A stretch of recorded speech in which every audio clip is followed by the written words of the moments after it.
Hello, my name is Tara Olet, as you may know, and welcome to Abundantly Me. I am all things abundant. Every day, I want more and more of a healthy, loving, abundant mindset. And so I thought, how can I just offer you something that I believe would be added value? You get to know me a little bit more. And we just partner together little by little to have that abundant life that, quite frankly, Jesus came to give us. So, welcome.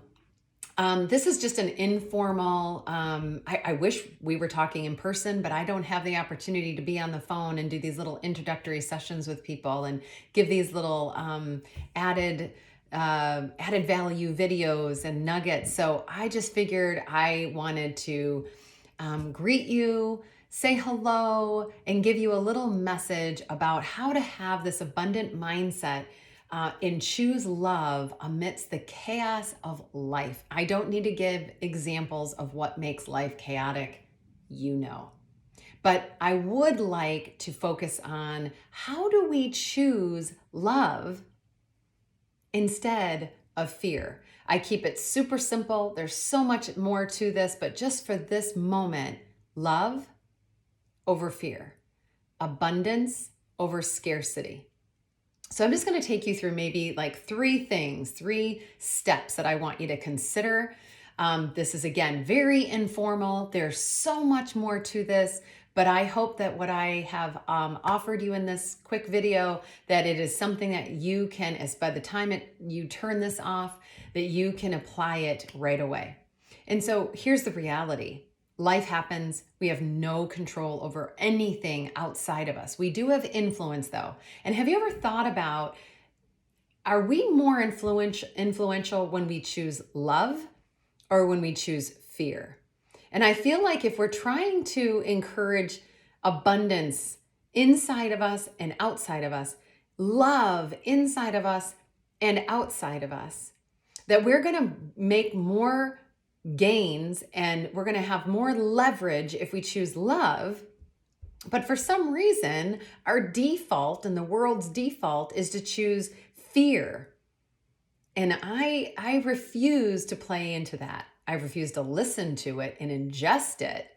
And so again, this is love, not fear-based.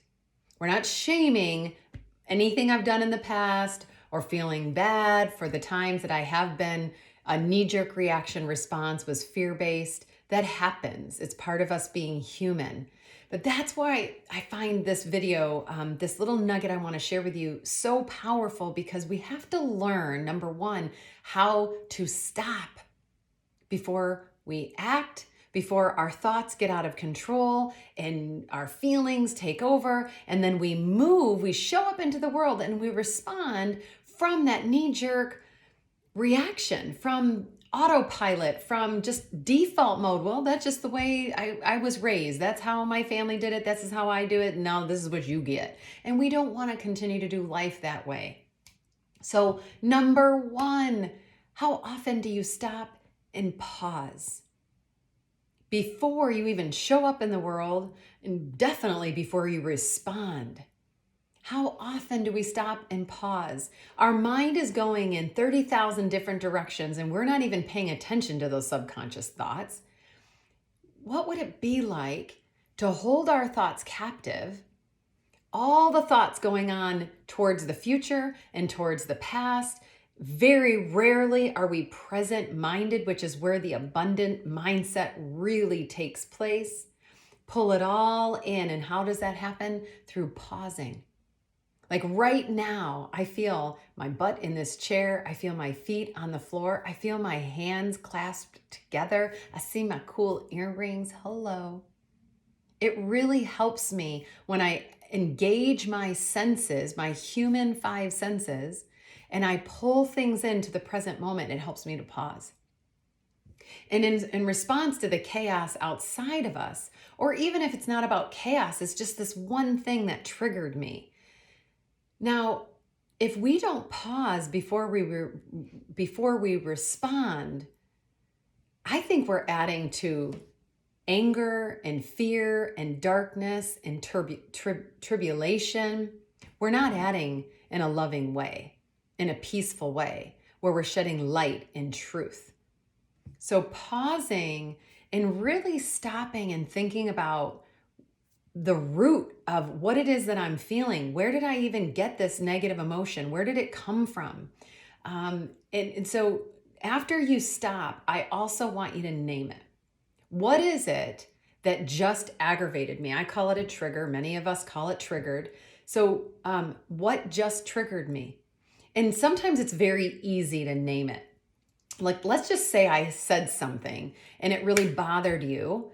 You know right now, oh, I'm bothered because of what Tara just said. Okay, well, good, good. Now name it. Like, name it. Tara said this, and I'm bothered by it because of this. That you have to be present minded to stop and think, to name it and to claim it, like what is going on. Now, sometimes it's not as easy. Sometimes naming it, it's something that happened 2 days ago. Like, today's a Monday for me, maybe you watching this. So the weekend, maybe something happened that I didn't resolve.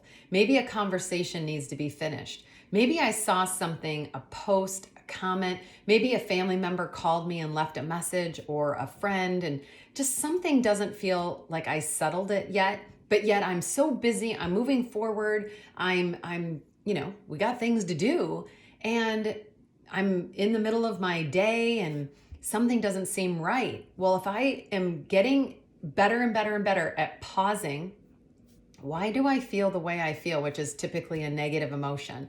I feel my stomach feels off, my heart feels a certain something that doesn't feel right, a chest pain or heaviness, something in my mind, or really our body is giving us an indication through an ache or a pain that's like, what is going on? I wonder if there's something unresolved. But you're not going to know that if you don't stop, if you don't live that self-aware, intentional life. Y'all, we need to stop more often, and we need to name it, and then we need to process it. Now, again, if we were working together, I would be able to hear an example and walk with you through an example, and it would be a much more obvious, I don't know, you'd have a more intentional breakthrough with this experience, with this coaching kind of thinking and feeling routine. But for right now, just know that I want to live to have an abundant life, to see things through the lens of love, not fear, no matter what's going on around me. Very, very basic is learning to stop, learning to pause, learning to scan yourself for what feels off, and to remember, what was it that triggered me to make me feel this way? Gosh, was there like 3, 4, or 5 things that, and doesn't that happen? It just kind of piles up and snowballs. But even if it doesn't snowball and it's just one trigger, learning, because that's pretty much where I'm at, where I'm so self-aware and intentional in this season of my life. I've had lots of practice. And so I'm pretty sure that if I feel off, it's because of one trigger, and I got triggered by one something. I usually name it. Doesn't mean I can resolve it. There's a few things that are a work in progress, because I have a lot of relationships. I do a lot of experiences. I have a past. I'm an older woman, so I've got a lot that maybe not that I've accumulated, but experiences and friendships and things going on right now. But I've learned to hold that thought captive and to take it through a process, and to be then patient after I've paused, I've named it, and I say, okay, now I'm going to take it through a process. There's a lot more to that we would have to talk about later in one of my teachings or in a coaching experience with you. But to say, all right, you now are a process of mine. I'm taking this experience, what this person said, and oftentimes I've learned, I have learned so often I can take responsibility for it, and it usually dissolves pretty quickly. But those things that It's not just about me, it's about a loved one, it's continuing on a conversation. It's also learning to be patient while that negative emotion or that thing that's unresolved is a work in process. And I've learned to be patient. And that's a big, big change from how I used to respond to the world around me, where it's fear-based. And I felt better barely even naming it. But then if I got to name it, it would come from a place of wrath.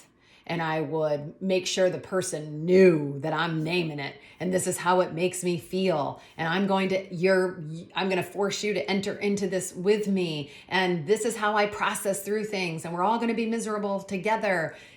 I don't do things like that. And I just threw myself under the bus. It's not like I often did that. Sometimes I'd be passive aggressive and I'd keep it to myself and not do anything with it. And it would just come out sideways. Again, sometimes I wouldn't do anything with it. I wouldn't even stop and name what's going on, and it would come out sideways on my behalf. All right.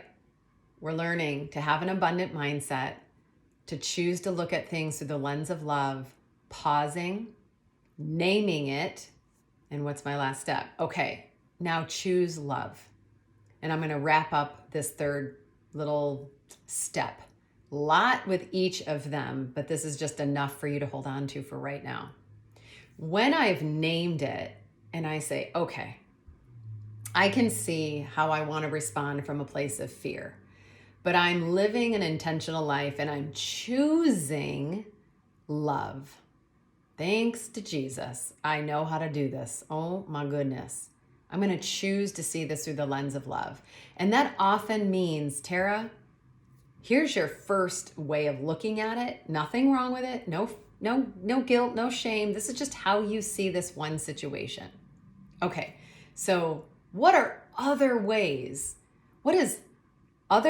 So what I do with myself, and I often will kind of walk through a client with a certain example, and I'll say, what are 3 other ways you can see this?